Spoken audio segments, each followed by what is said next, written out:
Hi guys, and welcome back to my channel. Today we're going to be doing an unboxing and an initial impressions and a little bit of a comparison of the Raptor 2.1.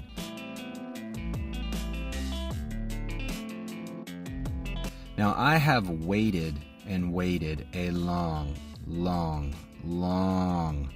time for this board.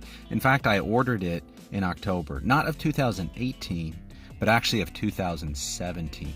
And the wait has been absolutely excruciating. In fact, in the meantime, I've gotten some different boards.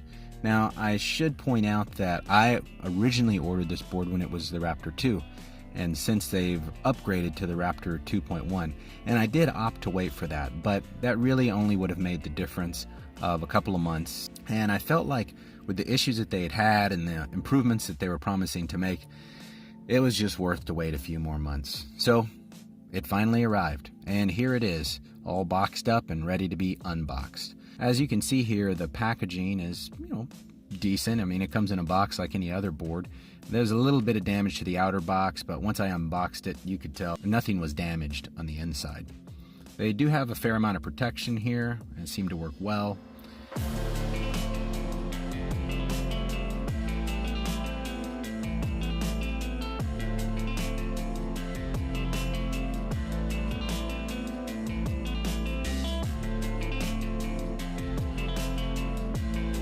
Right, get rid of that. Okay, let's pop this lid open. So you can see that it comes with a little quick start guide, and it looks like they changed their box. Actually, it used to be a little bit fancier with a blue on the inside. I don't really care. If it gets the board to me faster and saves me some money, I'm all about it. And look at this. Warning. Avoid danger of suffocation. Oh, and look, candy. I'm just kidding. I know it's not candy. All right, so let's get the plastic wrap off and see what we have here.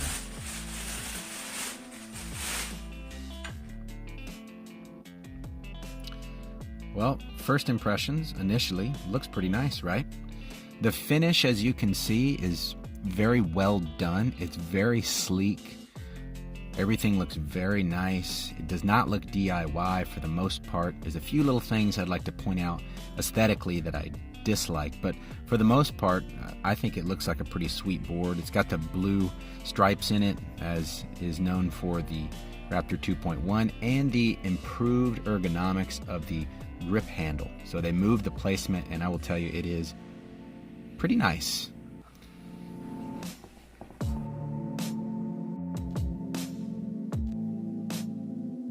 Okay, so the toolbox, it's not bad. Has a zipper on it, seems decent.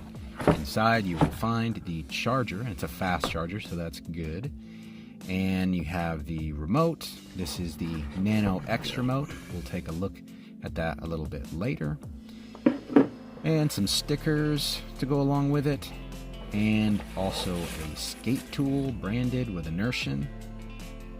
And then, just for good measure, in case the QC wasn't that good and some screws and bolts or whatever start flying off of the board, a little bit of extra hardware for you. Hopefully I won't even need that, but it's nice if they include it.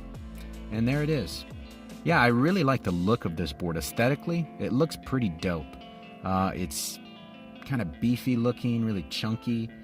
I wouldn't call it necessarily like an elegant board. It looks mean, and yeah, I like it. I don't know what you guys think, but I think it looks pretty cool. Here's the underside right here. You can kind of see the seal there as well. Like I said, really the overall finish of this board looks very professional. It does look nice. Here's a little test of the bearings to see how well they roll. Seems pretty good, I guess. It's probably better out there, but no, this is okay. Here's a comparison, just a little shot of the Raptor 2.1 up against the Lacroix as far as a size comparison. So let's kind of delve into that a little bit deeper and just get an idea of what kind of footprint these boards each take up. You can see right here, the length of the trucks is staggeringly different.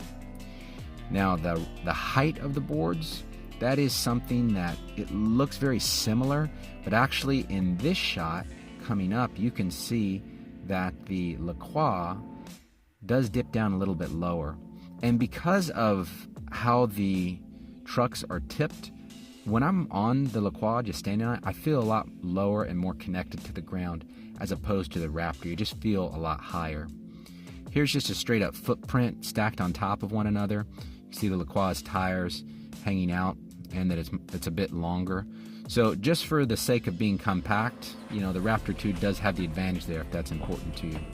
Quick flex test. The Raptor 2.1 is not described to be flexible, and there's not much flex as expected. The Lacroix is made to have some flex, and you can totally feel it. For me personally, I really prefer flex along with the pneumatic tires just for ride comfort, but you know, that's subject to user preference. Next up, let's take a look at the width of the boards as compared to each other, and I also wanted to just talk briefly about the grip tape. This is a really aggressive grip tape on the Raptor 2.1. It's good that you do stay stuck to the board, but it's not nice if you get your hands on it or your clothing. And to be honest with you, I just don't feel a need to have the entire top surface of a board gripped on an electric skateboard. Basically just where my feet are, I'm good with that. Like the Lacroix here and many other electric skateboards on the market. I just find that it's a less chance of me ruining my clothing. Now you can see here the different sizes of the decks, different widths. Obviously the Lacroix is wider than the Raptor. I wear a size 12 shoe just for reference. You can look up the specs online if you're really that interested. But I actually really prefer the wider deck because I don't get overhang of the heel and the toe. But you know, that's just my preference. The kicktail is useful. I like it that you can, you know, tack around on it but also kick the board up like this. So as far as a weight comparison, although the Raptor 2 looks smaller, it is slightly lighter, but not by much. In fact, they're both pretty hefty. So as far as carrying the boards goes, the Lacroix, you know, you can carry it on its side like this or like this, you know, either way. What I oftentimes do if it's a real short distance, I just, you know, wheel it around like this, hold the motors, wheel it around like a piece of luggage. That works out well as well. The Raptor, you know, obviously you can't wheel it around, but it does have these convenient grab handles. And I will say, like, they are pretty ergonomic. They're easy to hold. If you're standing there for a while and you need to hold it up using both hands, you could. If you didn't have a home gym, then, you know, I guess you could have some weights now with the Raptor. Get some curls or, you know, whatever. But, yeah, overall, I really like the grab handle. It's actually nice. So let's do a little actual weight comparison. You can see my weight, it's 181.6. Sorry that it's difficult to see. And let's pick up the Raptor and see how fat I am with the board. Sorry, I know that the scale is difficult to see here, but just so you know, it says 207.6. 207.6. So you can do the math if you'd like, but this is really to show you just the difference in weight between the two of them. I wanted to try to do something that I felt was accurate. So with the Lacroix, I'm 209.6. So really just a 2-pound weight difference. Now looking at part of the heaviest weight of the Raptor, the motors, and look at these compared to the 6374s on the Lacroix, which are pretty awesome motors. They're super powerful. Very popular size for more high-end, more powerful electric skateboards. These are touted to be some of the most, if not the most, powerful direct drive hub motors on an electric skateboard out right now. And they are pretty massive and heavy.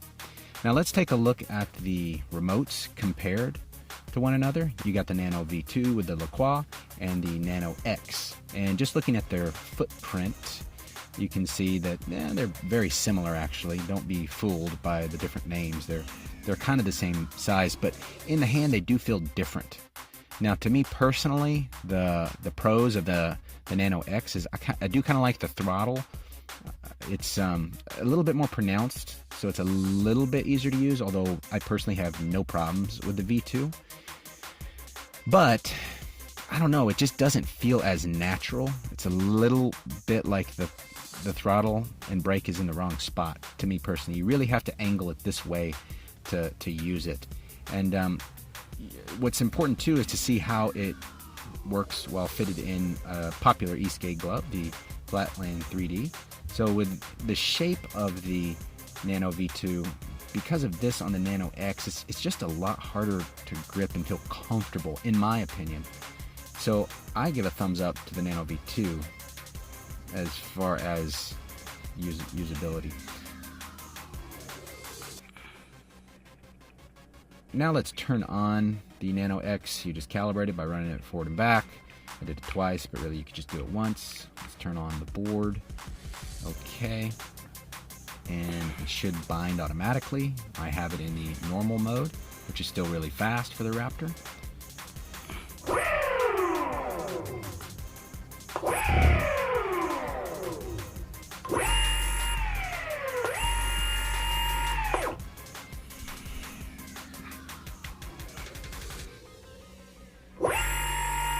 And then in the R-Spec mode. The cool thing though is if you dislike the Nano X and you like the V2, they use the same receiver. So you can just bind it to the Raptor 2.1 and there you go, you're good to go. So that's pretty neat. Now let's hear a little noise comparison of the motors running without a load, because you hear a lot about direct drive being so silent.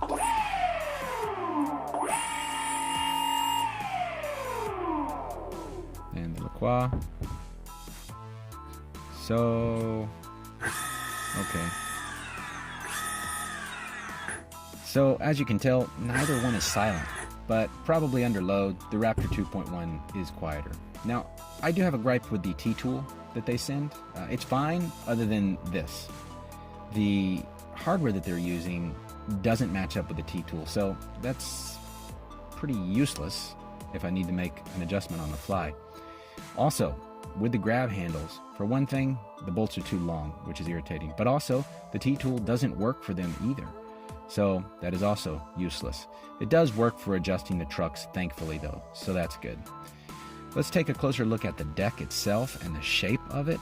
I think it looks good, but if there was something that I would change about the deck, I mean, you know, it feels okay, feels decent, pretty comfortable to stand on, I suppose. But I would change, I like the kicktail, but I would change the shape up here. I don't really like the slightly rounded. I would rather it be straight across, just because I feel for a practicality standpoint, it keeps it from tipping over. And it's fine here on the carpet, but if you stand it on its tail on a hard surface, it's probably gonna fall over. Well, there it is. That is my unboxing and initial impressions of the infamous Raptor 2.1. Do I like it? Yeah, it's a really cool board. Will I keep it? I don't know. And maybe you guys can give me some suggestions in the comments. I mean, I waited for this thing forever. So long that I just ended up getting some different boards in the meantime. So I honestly don't need it. It's a cool, different board to have. I wouldn't necessarily say that it suits my needs better. But what do you guys think? It is a pretty sweet board, but just very, very different. So should I sell it or keep it? And maybe you are waiting for your very own Raptor 2.1. If so, then hopefully this video gave you just another little morsel to get you by and kind of give you an idea of what to expect from the unboxing experience. I hope you guys enjoyed this video. I hope you found it informative. And if you have any questions or comments, feel free to leave them below. And hey, like and subscribe if you liked it. Okay, we'll see you guys in the next one.